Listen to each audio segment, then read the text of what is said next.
ಇನ್ನು ಹುಬ್ಬಳ್ಳಿಯ ಗಲಭೆ ಪ್ರಕರಣದ ಆರೋಪಿ ಶ್ರೀಕಾಂತ್ ಪೂಜಾರಿ ಪರ ವಕೀಲ ಸಂಜೀವ್ ಬಡಸ್ಕರ್ ಅವರ ಜೊತೆ ನಮ್ಮ ಪ್ರತಿನಿಧಿ ಯಲ್ಲಪ್ಪ ಮಾತನಾಡಿದ್ದಾರೆ. ಏನು ಹೇಳಿದ್ದಾರೆ ಅವರು ನೋಡಿ. ಶ್ರೀರಾಮ್ ಸೇನೆ ಹೋರಾಟಗಾರ ಶ್ರೀಕಾಂತ್ ಪೂಜಾರಿಗೂ ಕೊನೆಗೂ ಇಲ್ಲಿ ಅಂತಂದ್ರೆ ಜೈಲಿನಿಂದ ಮುಕ್ತಿ ಸಿಕ್ಕಿದೆ. ಈಗ ಷರತ್ತುಬದ್ಧ ಜಾಮೀನು ಸಿಕ್ಕಿದೆ. ಈ ಸಂಬಂಧಪಟ್ಟಂಗೆ ವಾದ ಮಂಡಿಸಿದ ಇಲ್ಲಿ ವಕೀಲರಂತ ಸಂಜೀವ್ ಬಡಸ್ಕರ್ ನಮ್ಮ ಜೊತೆ ಅವರು ನಾನು ಮಾತಾಡ್ತೀನಿ. ಸರ್, ಯಾವೆಲ್ಲ ಕಂಡೀಷನ್ ಮೇಲೆ ಜಾಮೀನು ಸಿಕ್ಕಿದೆ ಸರ್? ಯಾವ ಕಂಡೀಷನ್ ಅನ್ನ ಹಾಕಿದ್ದಾರೆ ಅನ್ನೋದು ಇದುವರೆಗೆ ತಿಳಿದು ಬಂದಿಲ್ಲ. ಆದರೆ ಕೆಲವೊಂದು ಕಂಡೀಷನ್ಗಳನ್ನ ಹಾಕಿರ್ತಾರೆ. ಸಾಮಾನ್ಯವಾದ ಕರಾರುಗಳನ್ನ ವಿಧಿಸಿದ್ದಾರೆ.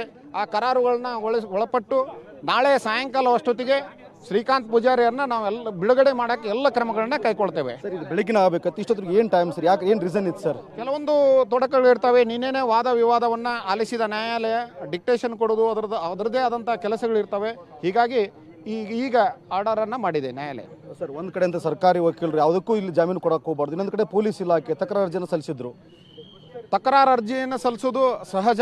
ಆದರೆ ಇವತ್ತಿನ ದಿವಸ ಅವರು ಸಲ್ಲಿಸಿದ ಅರ್ಜಿಯ ವಿವರಗಳನ್ನು ಮತ್ತು ಯಾಕೆ ಎಷ್ಟು ದಿವಸ ತಡ ಆಯಿತು ಅನ್ನೋದನ್ನು ಭಾಳ ಸವಿಸ್ತಾರವಾಗಿ ನ್ಯಾಯಾಲಯದ ಗಮನಕ್ಕೆ ತರಲಾಗಿತ್ತು. ನಿನ್ನೆ ದಿವಸ 31 ವರ್ಷ ಯಾಕೆ ಬಿಟ್ಟರು ಅನ್ನೋದು ಮತ್ತು ಅನೇಕ ವಿಷಯಗಳನ್ನು ನಾವು ಪ್ರಸ್ತಾಪ ಮಾಡಿದ್ವಿ. ಯಾಕೆ ಅವನು ಇನ್ನೋಸೆಂಟ್ ಪರ್ಸನ್ ಇದ್ದಾನೆ ಅನ್ನೋದನ್ನು ಅದನ್ನೆಲ್ಲ ಪರಿಗಣಿಸಿ ಇವತ್ತು ಮಾನ್ಯ ನ್ಯಾಯಾಲಯವು ಆತನಿಗೆ ಜಾಮೀನನ್ನು ಮಂಜೂರು ಮಾಡಿದೆ. ಕಳೆದ ಒಂದು ವಾರದಿಂದ ಹೋರಾಟ ತಮ್ಮ ಜಾಮೀನು ಪಡಲಿಕ್ಕೆ ಯಾವ ರೀತಿ ಇತ್ತು ಸರ್? ಒಂದು ವಾರ ಏನೇನೆಲ್ಲ ದಾಖಲೆಗಳನ್ನು ಕಲೆ ಹಾಕಿದ್ರಿ? ನಾವು ಅನೇಕ ದಾಖಲೆಗಳನ್ನ ಕಲೆ ಹಾಕಿದ್ವಿ. ಧಾರವಾಡಕ್ಕೆ ಹೋಗಿ ಜಿಲ್ಲಾ ನ್ಯಾಯಾಲಯದಲ್ಲಿರುವಂಥ ದಾಖಲೆಗಳನ್ನ ಸಹ ಕಲೆ ಹಾಕಿದ್ವಿ. ಹುಬ್ಬಳ್ಳಿ ನ್ಯಾಯಾಲಯದಲ್ಲಿರುವಂಥ ದಾಖಲೆಗಳನ್ನ ಕಲೆ ಹಾಕಿದ್ವಿ.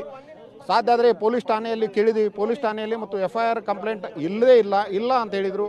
ಎಲ್ಲ ನ್ಯಾಯಾಲಯಗಳಲ್ಲಿ ಕಳೆದ ಬಾರಿ ಏನು ಬಿಡುಗಡೆ ಆಗಿದ್ರು ಅದರ ಕಾಪಿಯನ್ನು ತಂದು ನಾವು ನ್ಯಾಯಾಲಯಕ್ಕೆ ಕೊಟ್ಟಿದ್ದೀವಿ. ಅದರ ಮೇಲೂ ನಾವು ವಾದವನ್ನು ಮಂಡಿಸಿದ್ವಿ. ಹೀಗಾಗಿ ನಮ್ಮ ವಾದವನ್ನು ಪರಿಗಣಿಸಿ ಇವತ್ತು ಆದೇಶವನ್ನು ಮಾಡಿದೆ. ನಾವು ಆದೇಶಕ್ಕೆ ತಲೆಬಾಗ್ತೇವೆ. ಏನು ಅನಿಸ್ತೆ ಸರ್? ಖುಷಿ ಅನಿಸುತ್ತೆ?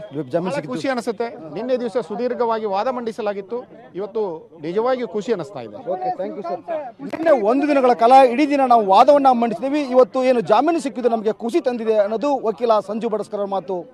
ಕ್ಯಾಮರಾ ಪರ್ಸನ್ ಬರ್ ಜೊತೆ ಯಲ್ಲಪ್ಪ ಸೋಲರ್ಗೊಪ್ಪ, TV5 ಹುಬ್ಬಳ್ಳಿ.